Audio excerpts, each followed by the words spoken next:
Welcome to Men Pursuing More. I'm your host, Roger Maupin. I believe every man has the potential to push past his limits and strive for something greater. Whether you're a former athlete who is looking for what's next, a professional pushing through the daily grind, or someone simply ready to break through life's toughest challenges, if you're ready to step into the pursuit of something more, your pursuit begins now.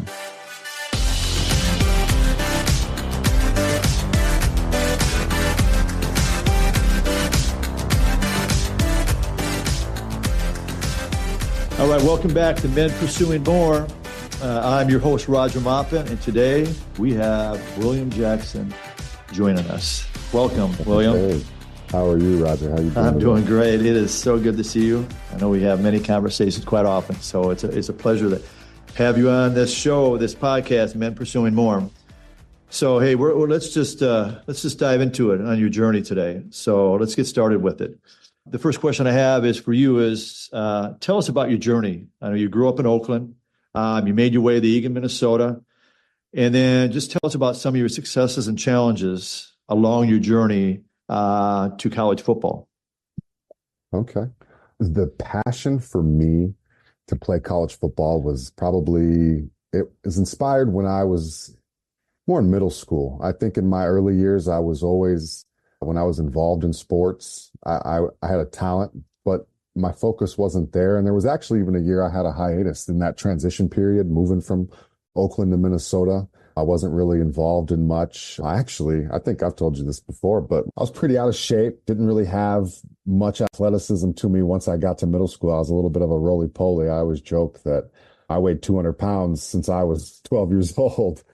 And I think some of the inspiration came for me when I got into weightlifting. I think I was just a squirrely little dude trying to find at least something important to do with his life. Wanted people to care about me, wanted attention to gravitate towards me for the right things. So playing football, I found was my niche, but it was a journey. It was a journey to get to college. It took an incredible amount of focus and commitment to what I wanted to do. I think that places that I really just feel were blessings were places like Lifetime Fitness, open 24 hours. So after a long day, I'd get done with my homework around 9, 10 o'clock at night and be able to hop in the car and go over to Lifetime once I finally got my license. And it was a lot of those moments. I think I feel a lot like Kobe Bryant when he talks about some of the commitments that have to be made and the sacrifices that had to be made with relationships and things like that. So I sacrificed a lot of that in high school to try to achieve what I wanted to do, which was go to the highest level. And, I think I still am proud of myself for getting to a Division I AA school, but think that I look back and find all the different kind of ways where I could have been more locked in and more tuned in to what the goal really was in my mind. Isn't that so true for a lot of us? We just feel like we could have done so much more. Yeah. Pursue so much more. And I think one of the hardest things that I've had to realize too is, hey man, respect your journey. You were young, naive, and you learned from the fact that you failed, or not failed, but you learned through the process, right? And if you look at it as a failure, then it'll be exactly that. But if you look at your process as one that had experiences of good and bad, and you can take a look at the bad and fine tune those things into your new processes, and that's valuable. That's as good as gold in some lines of work. But tell us a little more about your journey from maybe success and challenges from growing up in Oakland and making your journey to Eagan, Minnesota. I alluded to just some of the structure. I didn't have much structure in Oakland. Let me go back. So I've always been in the Bay. I moved to Oakland when I was more in middle school, high school, and going from just being in the Bay, going back and forth between Minnesota and California, there was just a lack of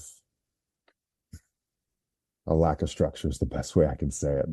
And in that, I didn't really have anything in my vision of where I wanted to go or what I wanted to do. And unfortunately, I didn't really have the direction from my family given to me clearly. I think I just was a kid being a kid and I was a latchkey kid. So, my parents were always at work. So I was always by myself or with friends.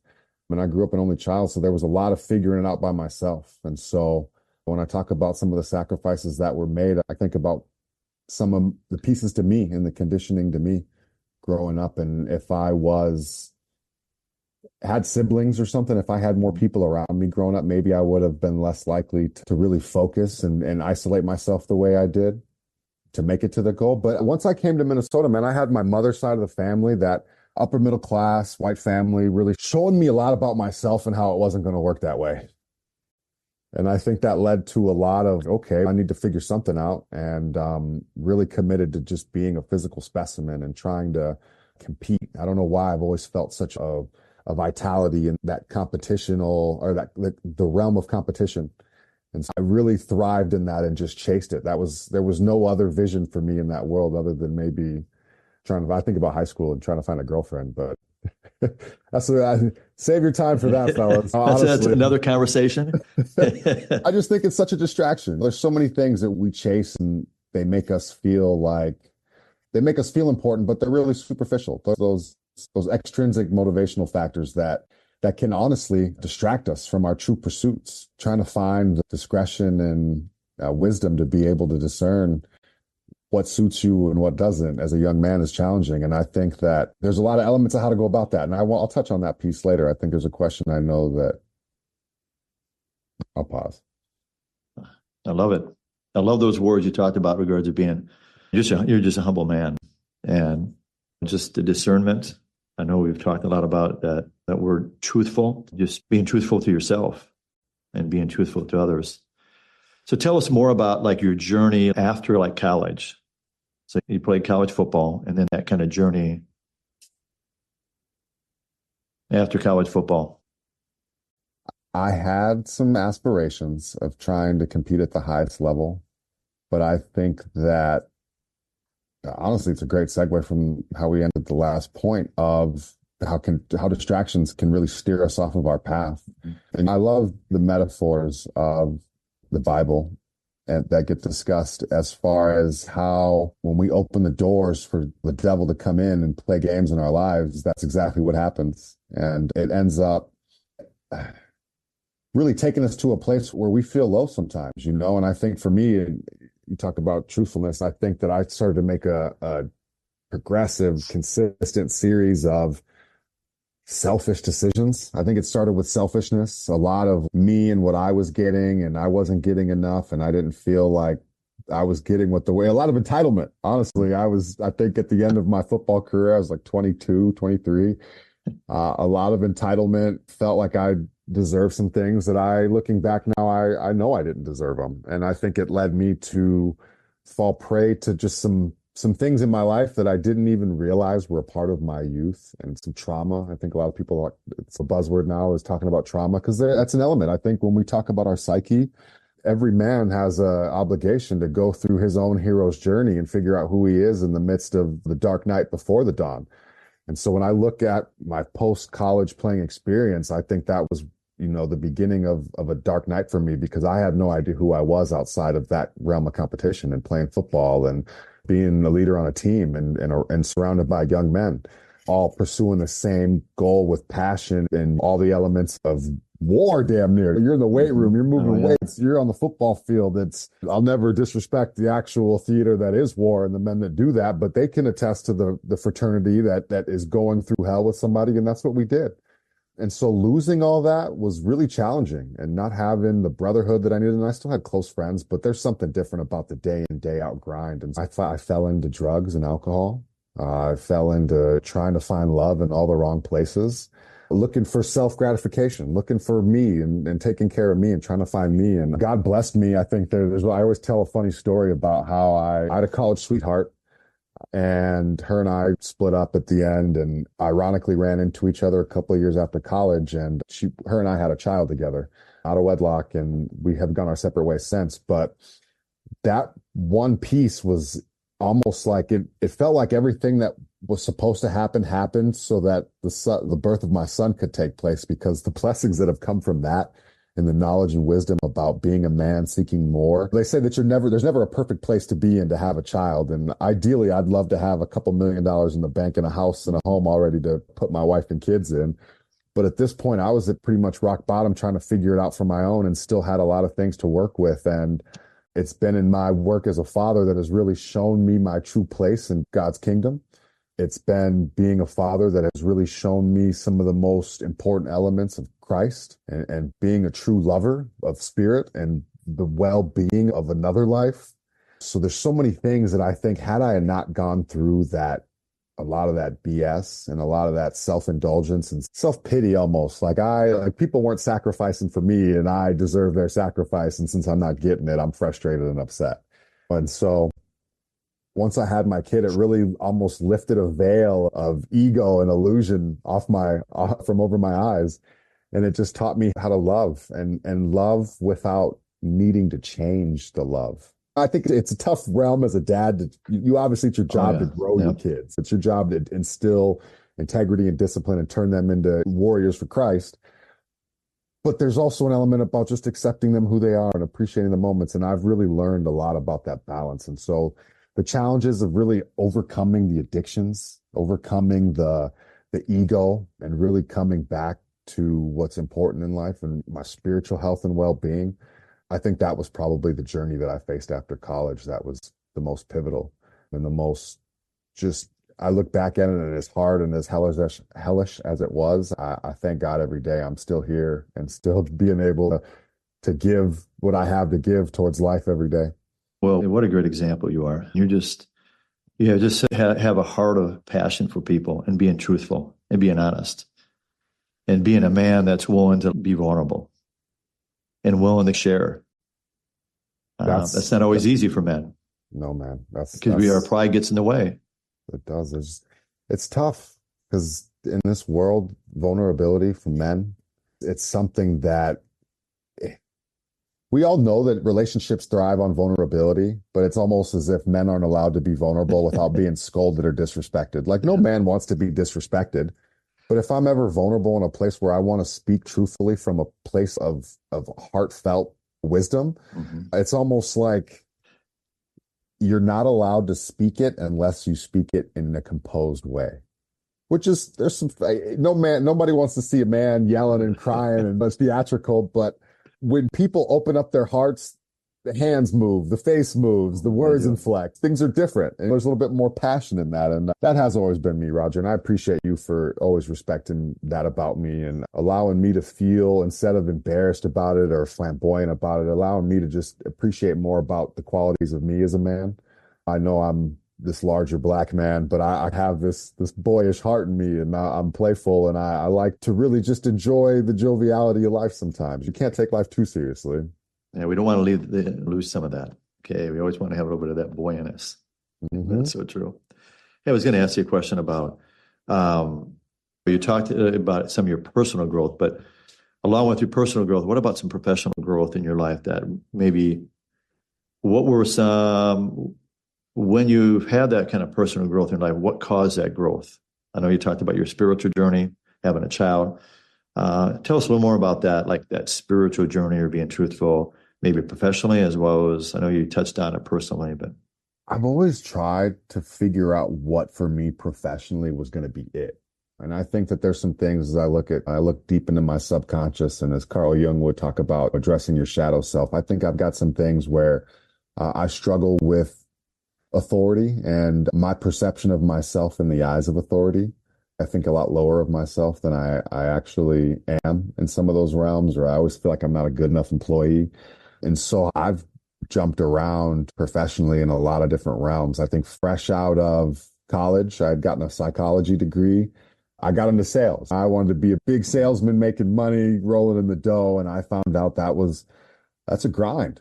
Shout out to people who can play the game every month and start all over again and hit the numbers and do it with their passion, because that's hard to find. That takes a lot of focus and commitment because it's not always easy, and some luck too, because you're dealing with people and finding the right place at the right time. And so going from that, but it taught me a lot because I learned some of those aspects of being organized, trying to go for no, knock on every door. And if you get 10 no's, then there's got to be a yes coming somewhere. But then going from that to then being like, okay, I'm sick of money. Money doesn't make the world go around, and money's the root of all evil. So I'm going to go give myself to work in mental health. And I'm over here working as a milieu treatment counselor at an in-treatment facility where kids are living on the premises, and that's their entire life. And then going from that and really seeing mental health at its most chaotic. These kids have been sent away from their homes and their families, and the stories that you hear there are just like, they're heartbreaking. And you learn that there's a lot of things in the world that people go through. And that, for me, that was one of the more eye-opening situations, because I know that my passion is in human development and making people better. I think everybody has their niche and where they fall in that human development. I think there are some people that can help the minds of people who really need some help.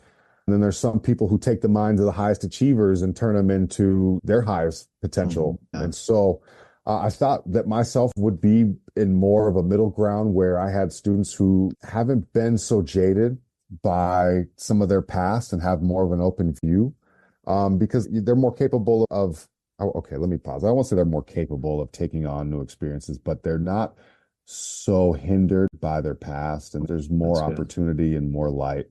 I think that some people undergo types of experiences that there's no coming back from, but you're forever going to have to deal with this scar that makes it challenging. And I think that's a level of work beyond me. So I ventured into the schools and got into coaching and sharing my passion for football with kids. And that's where I've really found my spot. I found my spot in coaching, and I feel as though understanding how to share passion, not just for the sport of football, but for life with young people.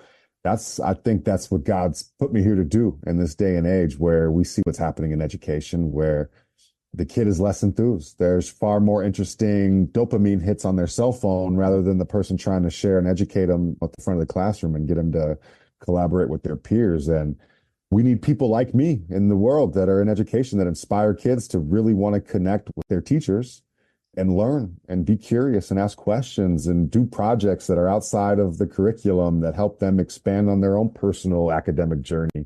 I've been spoiled to have the ability to get into all these different fields. And I didn't even mention the trades that I spent some time doing for a while, but that was also a major aspect of just teaching me hard work, because every day you got to show up, man. That's one thing that I learned later, is the importance of carry water, chuck wood. Every single day, you got to show up to what you committed to show up to and get it done. Whether you're your best or not, you better find a way to be good enough to be there and put your best foot forward, because that's just what men do. Men show up. And that kind of goes along with the question I was going to ask, and you just answered it. Best advice. So I think that's good advice. Oh, that's not even the best advice, though. Let's hear it. Then what's the best advice that's been given to you, and who gave it to you? And why was it the best advice? Okay. I thought a lot about this one, because I feel like I've got so many golden nuggets of advice. But you do. Let's hear this them. one I would say is from one of the greatest poets of our generation, my generation, Kanye West. And he says that we are on an ultralight beam, and this is a God dream.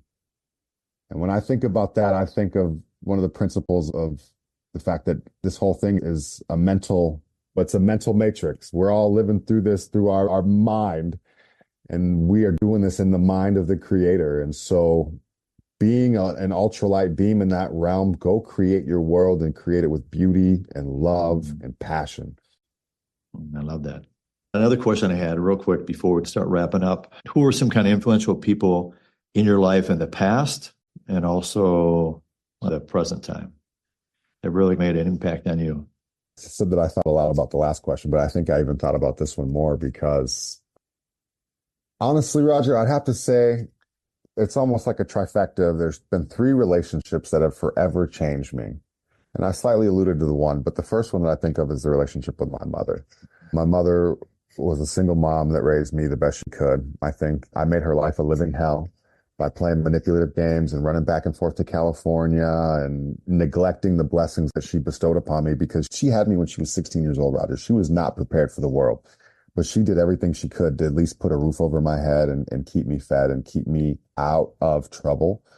And there's no love like a mother's love. And I just thank the world. I thank God every day that she brought me into this world and at least took care of me and loved me, because I think that we talk about some of the trauma people go through. I think one of the most detrimental things that can happen to a person is growing up without understanding the love of a mother, because that's probably the closest thing to God's love we feel on this earth. And so I talk about her as an influential person from my past. My current most influential person is absolutely my wife. I talk about how my son has taught me how to be a man, but my wife has been the ultimate helpmate. After having my son and moving on from his mother, I was fortunate enough to meet a young woman who cared about me and cared about my son. And she's got all the qualities that I love. She just graduated from law school. She's an intellectual woman. And she has really brought me to a level of wisdom that I never knew I needed. They say that when you meet the divine feminine, that they really show you what a woman in your life is supposed to do. And when man and woman come together and make a whole, that's hands down the most powerful thing that I could experience. Because honestly, it's crazy, Roger, because as a unit, the level of how we burn through our goals, the level of how we work together and plan and just make our lives rich. I couldn't do this without my wife, man. And so one thing, you know what it says in the Bible, that he who finds a wife finds a good thing. And so, yeah, I tell young men that are listening, figure out who you are. Figure out who you are as a man and what you want and where your boundaries are and what's important to you and where to go. And then once you figure that out and you love it, find yourself a helpmate to get you there. Because I'll tell you what, they always say that as a team, you can do so much more. And that's true, but there's something different about a wife, man. There's something different about the level of support that comes from a wife. And it's different than a mother's love, because your mother didn't choose you, but your wife does. That's so true. And that kind of ties in that last question I wanted to ask you about final thoughts that you want to leave with men. And I know you shared a few things right just then, but as they continue on their journey personally or professionally or both? Roger, I think that I'm 34 as of a few days ago, as of 6 days ago. Happy belated birthday. Thank you, sir. And in this 34 years, I feel like I finally got some key things figured out. Like I mentioned, I finally think I understand solidly who I am.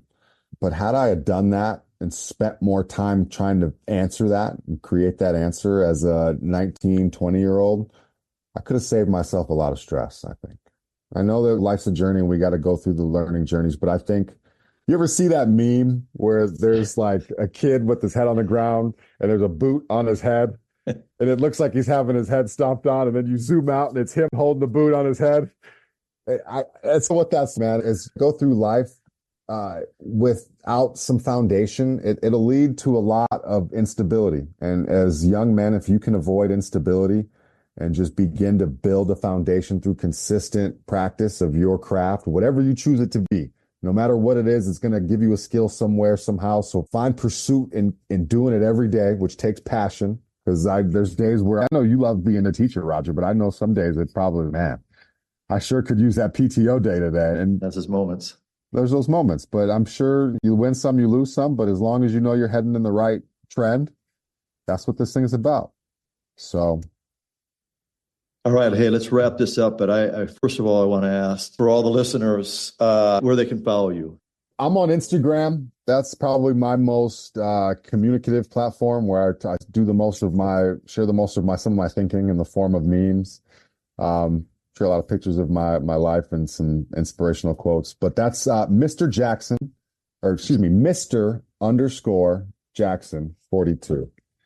And why do I feel the need to confirm that? Let me just confirm that real quick before I share a bad handle. Okay, it's Mr.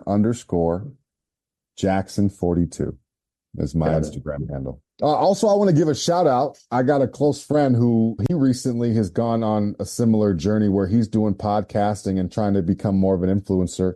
And he talks a lot about health. And I think one of the most important elements of being your best self is at least giving your body a chance, whether it's through your diet or consistent exercise. And his handle is Big Dream Hakeem. Big Dream, Hakeem.